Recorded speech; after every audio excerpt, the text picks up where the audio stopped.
In this module, we will solve equations which involve logarithms.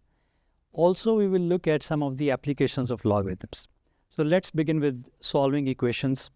अब यहाँ पे हमने देखा कि जो एक्सपोनेंशियल फंक्शंस हैं और लॉगरिथमिक फंक्शंस ये एक दूसरे के इन्वर्स हैं. तो जहाँ पे हमारे पास एक्सपोनेंशियल इक्वेशन आती है उसको सॉल्व करने के लिए हम लॉग की हेल्प लेते हैं, और जहाँ पे हमारे पास लॉगरिथमिक इक्वेशन आती है उसको सॉल्व करने के लिए हम एक्सपोनेंशियल्स की हेल्प लेते हैं, क्योंकि ये एक दूसरे का इफेक्ट कैंसिल करते हैं. तो let's begin with the question 5 raised power x equals to 2, और हमने सॉल्व का मतलब ये है कि हमने x को इवेल्यूएट करना है. तो what we do is that we take log on both sides. अब आप नेचुरल लॉग लें या कॉमन लॉग लें, you will get the same result. तो हमने यहाँ पे नेचुरल लॉग लिया है दोनों तरफ, और हमारे पास जो log of 5 raised power x है उसके ऊपर आप पावर रूल लगा के x को लॉग से पहले ले आएँ. तो you will get x times log of 5 equals to log of 2, और यहाँ से आप इजीली x को इवेल्यूएट कर सकते हैं. इसी तरह से हमारे पास जो एक और हम आगे एग्जांपल देखेंगे, लेकिन इस पे हम ये बात कर लें कि जो log it converted exponential equations into linear ones, के हमारे पास जो पावर की फॉर्म में था, जो लॉग का हमने पावर रूल यूज़ किया तो हमारे पास एक लीनियर फॉर्म में इक्वेशन आ गई और वो हमने उसको ईज़िली सॉल्व कर लिया. आगे हम एक लॉगरिथमिक इक्वेशन देखते हैं. हमारे पास एक्सप्रेशन है लॉग ऑफ 1/x और ये इक्वल है 4 के. यहाँ से हमने x की वैल्यू इवेल्यूएट करनी है. अब यहाँ पे नेचुरल लॉग यूज़ हो रहा है, और नेचुरल लॉग का जो इन्वर्स फंक्शन है वो e बेस वाला एक्सपोनेंशियल फॉर्म है. तो हम यहाँ क्या करेंगे कि हम दोनों तरफ जो एक्सपोनेंशियल फंक्शन है e वो अप्लाई करेंगे. तो हमने देखा कि e रेज़्ड टू पावर हमने वो लिख लिया लॉग ऑफ 1/x, और एक हमने e रेज़्ड टू पावर 4, दोनों तरफ हमने उसको एक्सपोनेंशिएट किया. अब यहाँ पे जो लेफ़्ट साइड है वहाँ पे e और log ये एक दूसरे का इफेक्ट कैंसिल करेंगे. You will simply get 1/x equals to e raised to power 4, और यहाँ से आप इजीली x को डिटर्मिन कर सकते हैं. एक और लॉगरिथमिक इक्वेशन देखते हैं. हमारे पास है log of x cubed minus 4 log of x. अच्छा, यहाँ से हम x को निकालने के लिए पहले हमें ये जो दो log की टर्म्स हैं इनको इकट्ठा करना पड़ेगा, फिर हम आगे किसी एक्सपोनेंशियल फॉर्म को यूज़ करके log को ख़त्म करेंगे.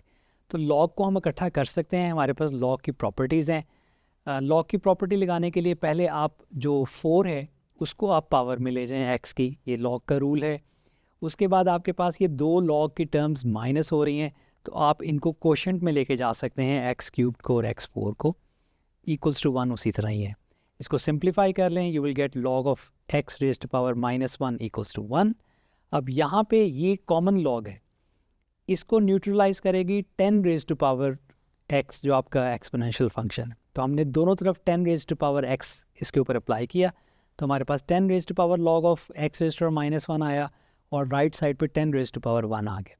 अब लेफ़्ट साइड पे 10 और जो log फंक्शन है ये एक दूसरे के इन्वर्स हैं, they will cancel the effect. You will only left with x raised to power -1, और दूसरी तरफ 10 है, यहाँ से आपको x इजीली मिल जाएगा. कुछ रियल लाइफ एप्लीकेशंस देखते हैं लॉगरिथमिक फंक्शंस की. सबसे पहले है साउंड इंटेंसिटी. हमारे पास जो साउंड इंटेंसिटी है कि साउंड कितनी लाउड है वो कैलकुलेट करने के लिए जो हमारे पास फॉर्मूला है वो है 10 times log of i over i0. ये आपके पास i जो है वो इंटेंसिटी है, और i0 जो है वो हमारे पास एक जो रेफरेंस लेवल है साउंड का. अब अगर हमने इस फंक्शन को यूटिलाइज़ करना हो और कैलकुलेट करना हो कि अगर आपके पास जो इंटेंसिटी है वो डबल हो जाती है किसी भी साउंड की, तो वो उसमें लाउडनेस कितनी इंक्रीज़ होगी. तो हम यहाँ पे i को 2i0 से रिप्लेस करते हैं, वो हमारे पास 10 टाइम्स log ऑफ 2 आ जाएगा. उसको आप सॉल्व करें, आपके पास 3 डेसिबल्स आ जाते. तो 3 डेसिबल साउंड जो है उसकी लाउडनेस इंक्रीज़ हो जाती है अगर इंटेंसिटी जो है वो डबल हो. तो हमने इस मॉडल के अंदर जो हम देखना चाह रहे थे कि log का फंक्शन किस तरह से यूज़ होके हमें आंसर देता है. log का एक ये भी पर्पस है कि ये जो बड़ी बड़ी वैल्यूज़ हैं उनको स्मॉल फॉर्म में अगर आपने रिप्रेजेंट करना हो तो ये कर सकते हैं. आपके पास जो डाटा सेट बहुत बिगर है, क्योंकि आप देखें कि जो log 10 है वो आपके पास 1 है, कॉमन log की बात कर रहे हैं. log 100 जो है वो 2 है, log 1000 जो है वो 3 है. तो बड़े नंबर्स को ये जो log का फंक्शन है ये स्मॉलर स्केल के ऊपर ले आता है. तो एक हम log को इस पर्पस के लिए भी यूज़ करते हैं. एक और एग्जांपल देखते हैं लॉगरिथमिक फंक्शंस की. अर्थक्वेक्स आते हैं उनकी जो हमारे पास इंटेंसिटी है वो भी हम लॉग फंक्शन की मदद से हम निकाल सकते हैं। ये हमारे पास रिचर स्केल है, उसका जो एक फॉर्मूला है वो हमारे पास R equals to log of A upon A naught है। इसमें A जो है वो एम्पलीट्यूड है उन अर्थक्वेक की जो वेव्स हैं उनका, और जो A नॉट है वो हमारे पास रेफरेंस एम्पलीट्यूड। अब अगर हमें ये चेक करना हो कि अगर जो आपके पास R है जो उसकी वैल्यू अगर 1 इंक्रीज़ करे, अगर मैग्नीट्यूड जो है जो R वो 1 इंक्रीज़ करे, तो आपके पास जो अर्थक्वेक है वो कितना स्ट्रॉन्गर हो जाएगा। आप इस फॉर्मूले से थोड़ा इवेल्यूएट इसको करके देखें कि अगर आप R जो है वो 1/1 इंक्रीज़ करें तो आपके पास जो अर्थक्वेक का जो मैग्नीट्यूड है या जो उसकी स्ट्रेंथ है वो कितनी इंक्रीज़ करती है, और वो आपके पास 10 आएगी। थोड़ा सा हिंट आपको नेक्स्ट एग्जांपल से मिलेगा, लेकिन ये आपने इसको खुद से चेक करना है। हम एक एग्जांपल लेते हैं कि हमारे पास जापान में 2011 में एक अर्थक्वेक आया, उसका जो मैग्नीट्यूड है वो 9.0 था, और एक और कंट्री है हेटी, उसका 2010 में जो अर्थक्वेक था उसका मैग्नीट्यूड 7.3 था।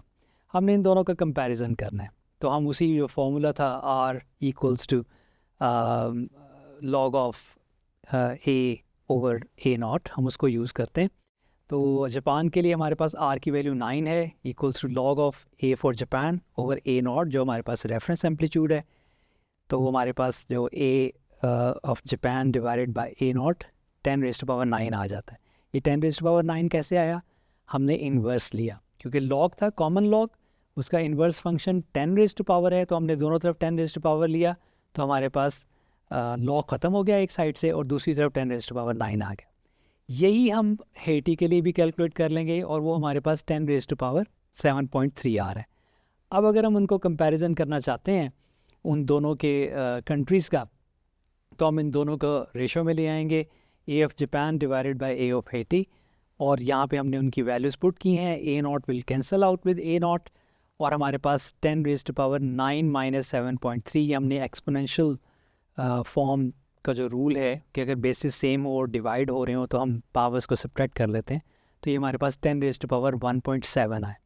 तो ये 50 टाइम्स मोर स्ट्रॉन्गर अर्थक्वेक हो गया जापान का एज़ कम्पेयर टू हेटी। तो logarithms describe orders of magnitude in earthquake strength.